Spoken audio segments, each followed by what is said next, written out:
good morning, and welcome back to Surrey Build Weekly, episode 11. Today, on this Friday, I am at a new job. So it's a job that we started on Monday. The guys have been here 4 days, 5 days today, and they have been working hard on pitching the roof over and installing some of the steel beams needed for this project. Now, this project is in a road that we've previously worked in, and it's the Greenway project, and it's a double hip to gable with barn ends with a rear dormer, and it's for a master bedroom with ensuite bathroom and dressing room. So we anticipate this project's going to probably take about 6 to 7 weeks. We've got one of our usual teams on the job. And I'd like to show you around. Let's go. So, as with any of our projects, what we try to do is at pre-start, we are ordering as many materials as we can for the project. So, this particular project has windows already on site, and we've got all the steels on site too. We've also had a delivery of all the roofing materials, so that as soon as we can strip the roof and get the roof repitched, we can then start putting the new tiles back. The reason for this is so that we can get the roof weather tight as soon as possible. We've got our bano in place and our toilet. But as you can see, this roof has now been pitched over, so it was a hip to gable, so it would have been like that, very much like next door. And we've now pitched over both sides of the roof into a gable end, which is going to be obviously built down here and the other side. We've refelted the roof with a breathable membrane, and now we've got the battens on too. And now the guys are going to just start tiling. I think Dean's actually tiling over here.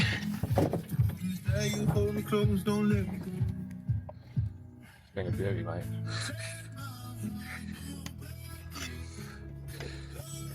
So, Dean's cracking on with the tiling. Hopefully, most of the front will probably be tiled today. We've then got timber in place and stills ready for the floor structure. Yesterday, we actually had a measure up by the steel stair company as well, which means that the stairs can be prepped and delivered when we need them. But as you can see, we've got all these new rafters in place, which form the pitch over, and then we've got these very big 203 60s and a 72 steel.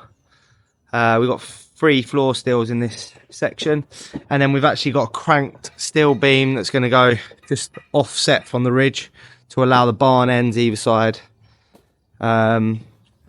We're then going to have a rear dormer at the back.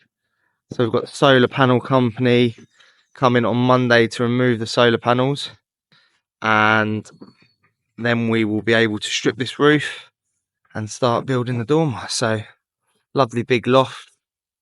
I'm going to catch up with the client now, make sure they're fully informed of what's been taking place this week and also what's planned for next week.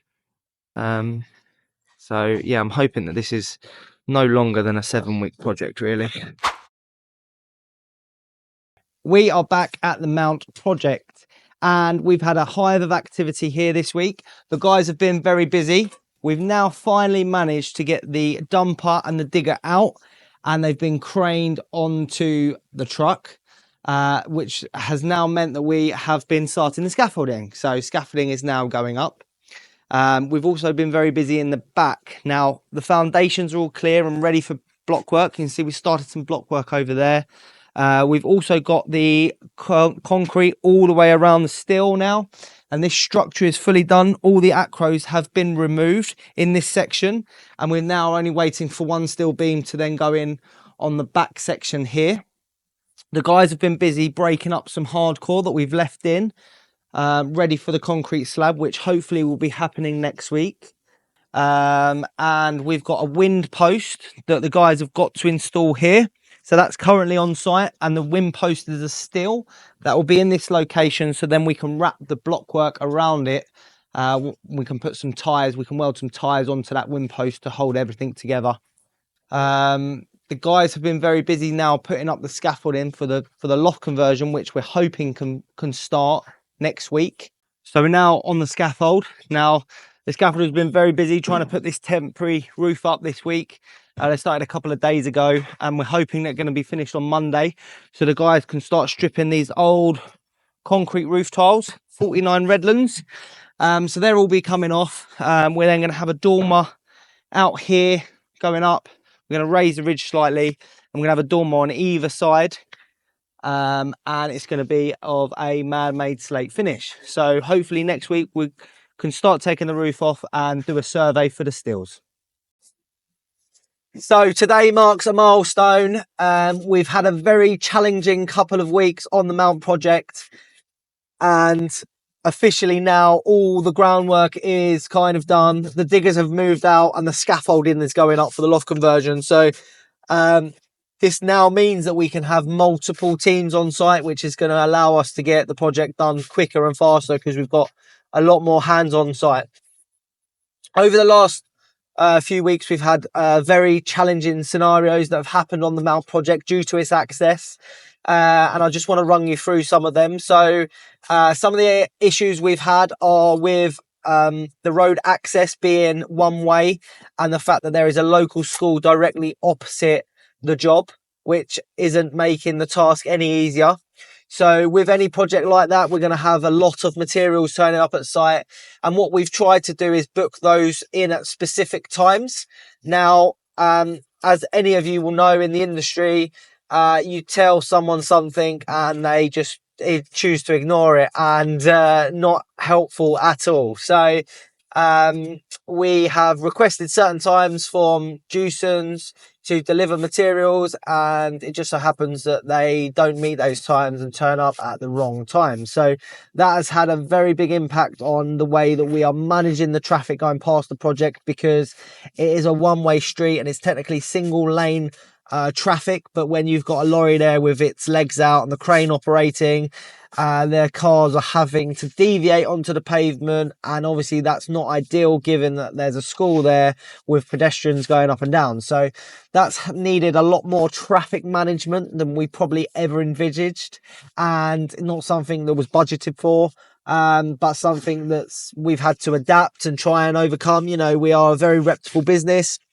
We're trying to deliver good projects, but at the same time, we also don't want to upset the community. So we've tried very hard on that project to try and get that in the right balance. And no matter what we request from the suppliers, we're not being kept to. So that's been very challenging. We've also had very challenging concrete pours there. So we've actually used two different companies there, and both them companies have experienced issues, and they're not our fault. They are generally the faults of their own and their equipment, and generally not having probably the correct guys or surveying the properties correctly. So if I just walk you through the first one. So the first one, we used a company called GP Concrete.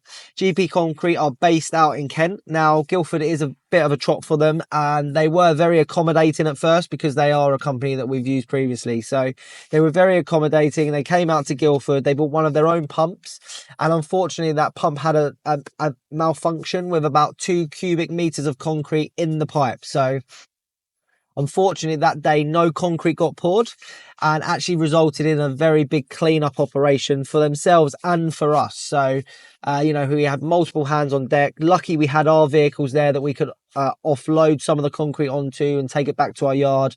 Otherwise, the cleanup operation would have been a lot greater. But generally, we had to disconnect all the pipes singly and empty the concrete onto the pavement or to plastic that we had laid down, and then shovel it onto the back of the truck. But obviously, being on a hill and having a consistency of very wet, sloppy mix to pump, we had to devise a plan to stop it rolling down the hill. So the guys built a ply shutter. We poured the sections into there, and then had a clean-up operation with that. So that was the first concrete pour. Now, obviously no concrete got poured, so they agreed to send a different pump back the second day, and another concrete lorry, which they turned up on time, delivered, absolutely splendid. We cleaned up, everything was fine, and cannot fault their service on that one. Unfortunately, because they are Kent based and that didn't go as well as planned, they then declined our offer of a second pour, which was for the steel beam structure. So we used a local company, approximately 5 minutes from the job. So thought, generic, they know the area, they know the job, it's going to be easy. So they send out a line pump, very similar to the line pump that delivered the first batch, but their own line pump. And the guys got to site, and unfortunately they looked at the site and said, we can't do this. This pump is not going to work. It's not man enough to go up the stairs, even though it's the same model as the one that we had previously used. Again, question mark. So I then, speak to the company directly. First of all, they refused to refund us and say that they basically require full payment, which I obviously was very upset about. So I then basically said, well, you're going to have to come up with options, or I want a full repayment. Let me know. So they offered to send a pump the following day. So brilliant, lovely.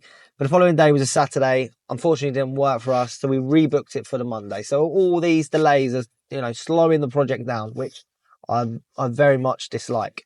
But it's one of them, and we have to move on. So we booked the pump for the Monday. So Monday, the pump comes. It's a third-party company that the concrete company have instructed. Now, a pump, we roughly pay around the £300 plus that for. And generally, our guys are around to, help connect the pipe, help to clean up. It's not an agreement, but, it's nice to be accommodating for everyone. Makes the jobs nicer.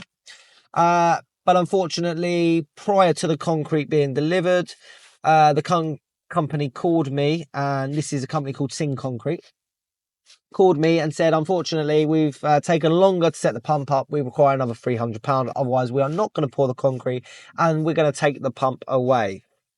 Much to my dismay, they basically had me. So I had to pay the extra £300. Again, much to my dislike, but it's one of those things. We have to keep the project moving. So I agreed to pay the fee. Let's get the concrete in. Job done, I assume. Anyway, I then go there at about 1 o'clock. They finish the pour and they're packing up. And the air in the pump was empty. So unfortunately, they did not have enough air to blow a foam ball through the pipe to clean it. And basically that then means that the line is completely empty and they can disconnect everything. And it also means it's much cleaner. But they didn't have enough air in the truck. And apparently that's my problem. So anyway, we are again at a problem where we are then disconnecting this pipe manually, emptying the concrete, and they have no water. So again, we are then at a cost to the business. We are then cleaning up concrete that has been spilt everywhere. So I'm hoping next week when we pour the slab with a new company that I'm hoping are much better and really can facilitate the project, we get it third time lucky, because that has been the concrete saga on that project. Another issue we have had on that project is the scaffolding. So the scaffolding obviously is large metal tubes, very heavy, wooden boards, fittings, metal sheets, and they all require being lifted into position. Now, we decided to build a loading bay on this project and make it easier for things like the scaffold to go up, because everything can go on a loading bay and then go into in its place. Now, again, that hasn't really worked in our favour, because everyone is trying to work around each other and there's not really enough room to get scaffolding loaded onto the platform to then into place. And again, because it's a small road, we're not able to bring the big lorries there. So they've been doing that out of small transit vans, again, which has been slowing down the process. So whilst frustrating, we are all trying to work together to get the situation dealt with. And I must say that most of the guys have been very easy to deal with. We have had one or two guys that haven't been that accommodating with the access. And I do understand. I can understand. Like, some guys are getting annoyed at walking things upstairs, and we've actually had a lot of landscaping materials, mainly briquettes, that we've had to load up the stairs, all by bucket, which has taken a couple of days for some guys. So it's not been ideal, but we are where we are now, and I think we've got through most of the negative things on the project, and we're looking to the future. So week 11, or episode 11 in our YouTube channel marks the milestone of the Mount project, and we've started the loft. So next week we will be bringing you some content of the loft conversion that is being erected there, and it's a double dormer. We've also got great views over Guildford, so hopefully we get the drone up, be able to take some nice images of that. And hopefully now we've met that milestone, I'll be able to sleep a little bit and my hair will stop falling out. And maybe I'll be a bit nicer to the guys. Yeah, thanks for joining us. Please like and subscribe if you are enjoying our channel. It's very important to us, and again, I'm liking bringing different content to you guys. So if you've got something that you would really want to see from our projects, or information that you'd really want to know about our companies, please let us know and in the comments, and we can maybe do an episode of that. So thanks for joining. Enjoy your weekend.